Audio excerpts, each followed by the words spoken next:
Día 22 de nuestro plan de lectura anual de la Biblia. Seguimos con el libro de Éxodo y hoy vamos a leer los capítulos 17, 18 y 19. Y iniciamos con el capítulo 17 que dice así. Por orden del Señor, toda la comunidad de Israel partió del desierto de Sin y anduvo de un lugar a otro. Finalmente, acamparon en Refidim, pero allí no había agua para que el pueblo bebiera. Así que el pueblo volvió a quejarse contra Moisés. Danos agua para beber, reclamaron. Cállense, respondió Moisés, ¿por qué se quejan contra mí? ¿Por qué ponen a prueba al Señor? Pero ellos, atormentados por la sed, siguieron discutiendo con Moisés. ¿Por qué nos sacaste de Egipto? ¿Quieren matarnos de sed a nosotros, a nuestros hijos y a nuestros animales? Entonces Moisés clamó al Señor. ¿Qué hago con este pueblo? Están a punto de apedrearme. El Señor le dijo a Moisés, pasa por delante del pueblo, toma tu vara, la que usaste para golpear las aguas del Nilo, y llama a algunos ancianos de Israel para que te acompañen. Yo me pararé frente a ti sobre la roca, en el monte Sinaí. Golpea la roca y saldrá agua a chorros. Entonces el pueblo podrá beber. Así que Moisés golpeó la roca como se le indicó, y el agua brotó a chorros a la vista de los ancianos. Entonces Moisés llamó a aquel lugar Masa, que significa prueba, y Meriba, que significa discusión, porque el pueblo de Israel discutió con Moisés y puso a prueba al Señor diciendo, ¿está o no el Señor aquí con nosotros? Mientras el pueblo de Israel aún se encontraba en Refidim, los guerreros de Amalek lo atacaron. Así que Moisés le ordenó a Josué, escoge algunos hombres para salir a pelear contra el ejército de Amalek. Mañana yo estaré en la cima de la colina sosteniendo la vara de Dios en mi mano. Josué hizo lo que Moisés le ordenó y peleó contra el ejército de Amalek. Entre tanto, Moisés y Aarón y Hur subieron a la cima de una colina cercana. Mientras Moisés sostenía en alto la vara en su mano, los israelitas vencían. Pero cuando él bajaba la mano, dominaban los amalecitas. Pronto se le cansaron tanto los brazos que ya no podía sostenerlos en alto. Así que Aarón y Hur le pusieron una piedra a Moisés para que se sentara. Luego se pararon a cada lado de Moisés y le sostuvieron las manos en alto. Así sus manos se mantuvieron firmes hasta la puesta del sol. Como resultado, Josué aplastó al ejército de Amalek en la batalla. Después de la victoria, el Señor dio a Moisés las siguientes instrucciones. Escribe esto en un rollo para que sea un recuerdo perpetuo y léelo en voz alta a Josué. Yo borraré por completo la memoria de Amalek de debajo del cielo. Entonces Moisés edificó un altar en ese lugar y lo llamó Yahweh Nisi, que significa el Señor es mi estandarte. Dijo, por cuanto han levantado su puño contra el trono del Señor, ahora el Señor estará en guerra con Amalek de generación en generación. Aquí me recuerda un poco cuando dice que Aarón y Hur le ayudaron a Moisés para mantener los brazos arriba. Me recuerda a la oración, ¿verdad? La vara podemos decir que es la oración, ¿verdad? Estaba intercediendo por lo que estaba sucediendo. Entonces, muchas veces necesitamos ayuda, necesitamos otras personas que nos ayuden a levantar los brazos porque nos cansamos, porque a veces las luchas, los problemas y los demás pueden ser tan largos y tan agotadores que necesitamos de nuestros hermanos para que nos ayuden a mantener la intercesión, a mantener la oración. Por eso es que somos iglesia, somos piedras vivas que necesitamos unos de los otros para poder apoyarnos y que los otros nos ayuden a levantarnos. Esa es mi forma de ver esto, de que necesitamos de los demás cuando nos sentimos cansados también. El Señor también renueva nuestras fuerzas y también lo hace a través de su iglesia. Vamos con el capítulo 18. Yetro, el suegro de Moisés y sacerdote de Madián, se enteró de todo lo que Dios había hecho por Moisés y por su pueblo, los israelitas, y oyó particularmente cómo el Señor los había sacado de Egipto. Anteriormente, Moisés había enviado a su esposa Séfora y a sus 2 hijos de regreso a casa de Yetro, y él los había hospedado.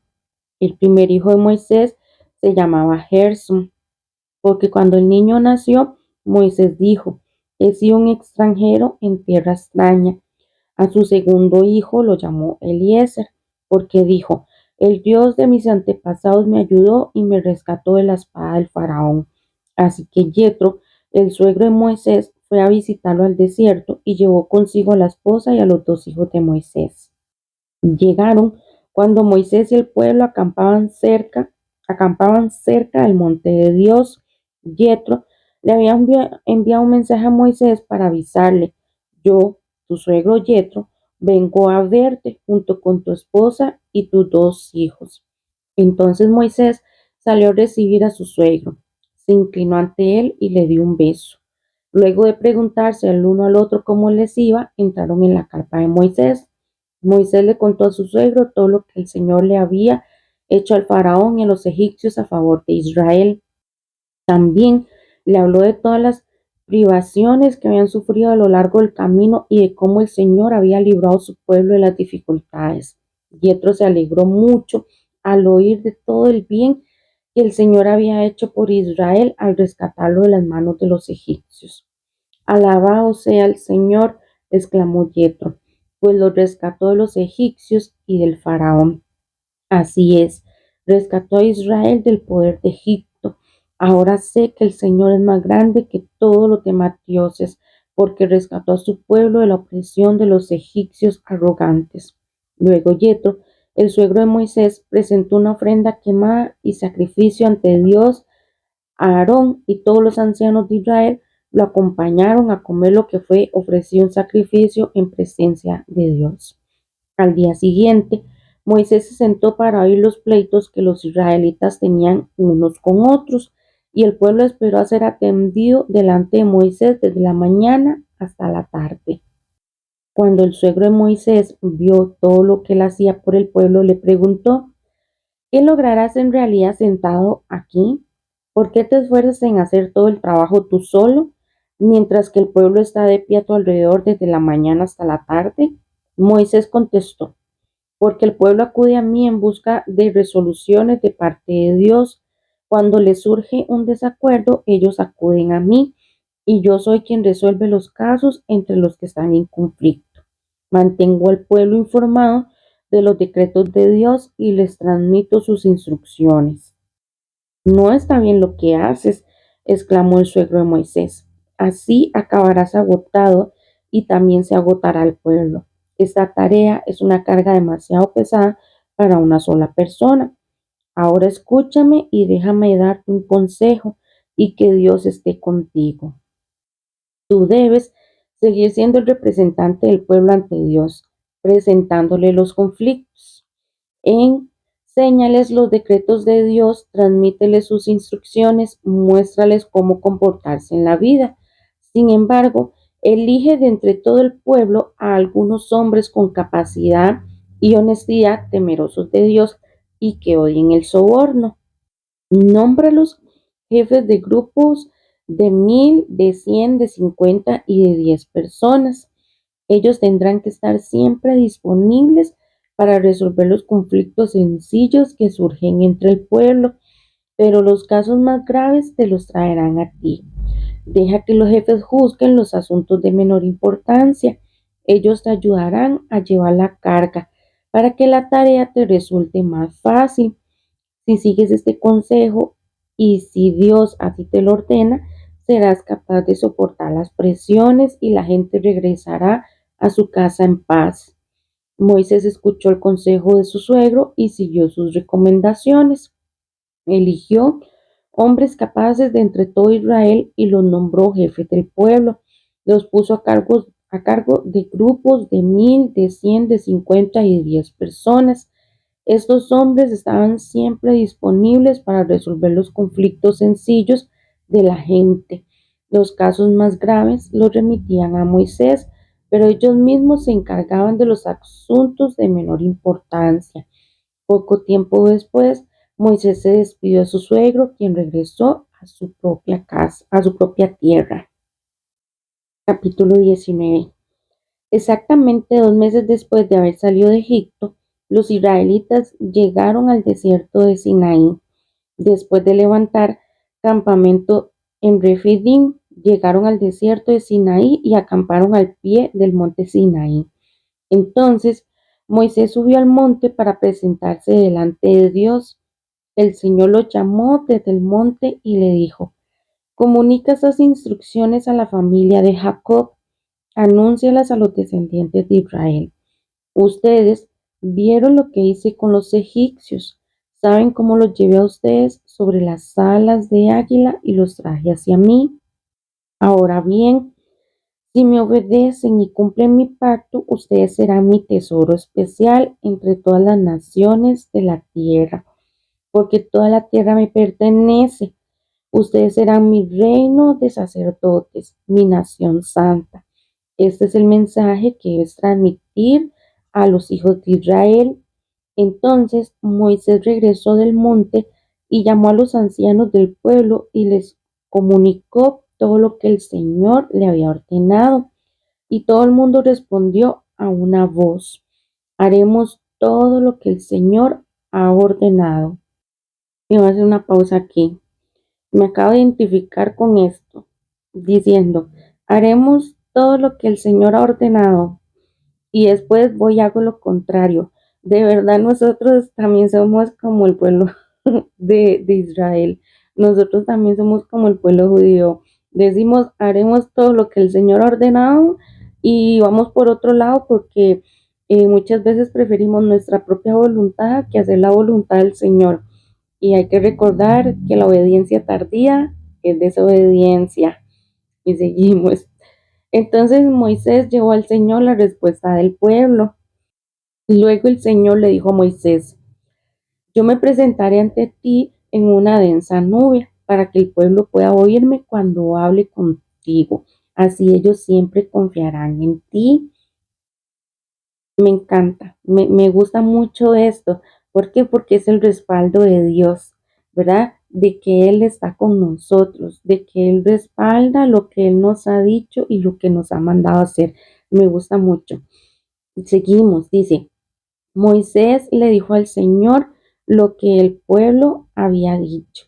Después el Señor le dijo a Moisés: desciende y prepara al pueblo para mi llegada. Conságralos hoy y mañana y haz que laven sus ropas. Asegúrate de que estén preparados para el tercer día, porque ese día el Señor descenderá sobre el monte Sinaí a la vista de todo el pueblo. Marca un límite alrededor del monte y dile al pueblo esta advertencia: tengan cuidado, no suban al monte, ni siquiera toquen los límites. Cualquiera que toque el monte será ejecutado. Voy a hacer un comentario mientras leía esto. Me vino a memoria que Cristo resucitó al tercer día y todos le vieron, ¿verdad? Dice que hay más de 500,000, bueno, según la historia, ¿verdad? De por qué se dice que la Biblia es verídica o por qué la resurrección de Cristo es verídica. Una de las pruebas irrefutables es que tuvo más de 500 personas que dieron el testimonio de verle resucitar. Y aquí es verdad, donde dice en el versículo 10, dice: después el Señor le dijo a Moisés: desciende y prepara al pueblo para mi llegada. Conságralos hoy y mañana y haz que laven sus ropas. Asegúrate de que estén preparados para el tercer día, porque ese día el Señor descenderá sobre el monte Sinaí a la vista de todo el pueblo. Y ese tercer día que Cristo resucitó estuvo a la vista de un pueblo. Y hoy también le podemos reconocer, porque es Cristo Jesús, nuestro Señor, quien hoy vive, ¿verdad? Seguimos en el versículo 13. Siempre digo capítulo y es versículo. Ninguna mano puede tocar a la persona o al animal que traspase el límite, sino que esa persona morirá apedreada o atravesada con flechas. Ellos tendrán que morir. Sin embargo, cuando se oiga un toque prolongado del cuerno de carnero, entonces el pueblo podrá subir al monte. Así que Moisés descendió a donde estaba el pueblo, consagró a la gente para la adoración y ellos lavaron sus ropas. Les dijo: prepárense para el tercer día y hasta entonces absténganse de tener relaciones sexuales. En la mañana del tercer día retumbaron truenos y estellaron relámpagos, y una nube densa descendió sobre el monte. Se oyó un fuerte y prolongado toque de cuerno de carnero y todo el pueblo tembló. Moisés llevó a la multitud fuera del campamento para encontrarse con Dios, y todos se pararon al pie de la montaña. El monte Sinaí estaba totalmente cubierto de humo, porque el Señor había descendido sobre él en forma de fuego. Nubes de humo subían al cielo como el humo que sale de un horno de ladrillos, y todo el monte se sacudía violentamente. A medida que el sonido del cuerno de carnero se hacía cada vez más fuerte, Moisés hablaba y Dios le respondía con voz de trueno. El Señor descendió sobre la cumbre del monte Sinaí y llamó a Moisés a la cima. Así que Moisés subió al monte. Entonces el Señor le dijo a Moisés: baja de nuevo y advierte al pueblo que no traspase los límites para ver al Señor, porque quien lo haga morirá. Incluso los sacerdotes que se acercan al Señor con regularidad deben purificarse para que el Señor no arremeta contra ellos y los destruya. Pero Señor, protestó Moisés, la gente no puede subir al monte Sinaí. Tú ya nos lo advertiste. Me dijiste: marca un límite alrededor del monte para que quede apartado como santo. Pero el Señor dijo: baja ahora y trae a Aarón cuando vuelvas. Mientras tanto, no permitas que los sacerdotes ni el pueblo traspasen el límite para acercarse al Señor. De lo contrario, Él arremeterá contra ellos y los destruirá. Entonces Moisés descendió a donde estaba el pueblo y les dijo lo que el Señor había dicho. Y así concluimos la lectura del día de hoy. Ha sido de mucho agrado. Hoy ha sido un pan muy bueno. Espero que también a ustedes les guste. No hay nada como alimentarse de la palabra del Señor y de que le conozcamos, ¿verdad? Y les recuerdo, ¿verdad? Por si no lo sabían, toda la palabra habla de Jesús. Entonces es que el Espíritu Santo nos vaya revelando acerca de Él en toda la palabra. Hoy lo encontramos aquí en el tercer día, ¿verdad? Pero así lo encontramos en toda la palabra. Él es el Cordero. Su sangre es la que está derramada sobre nosotros, que somos el templo, la casa de Dios. Casa de oración somos nosotros. Y es buscarle con un corazón humillado. Él no rechaza un corazón contrito y humillado. No necesitamos saber muchas palabras, no necesitamos saberlo todo, no necesitamos entenderlo todo. Simplemente venir delante del trono de la gracia y aquí delante de este trono es que recibimos gracia y misericordia. Y eso es lo que necesitamos saber. Y eso sería todo por hoy. Bye.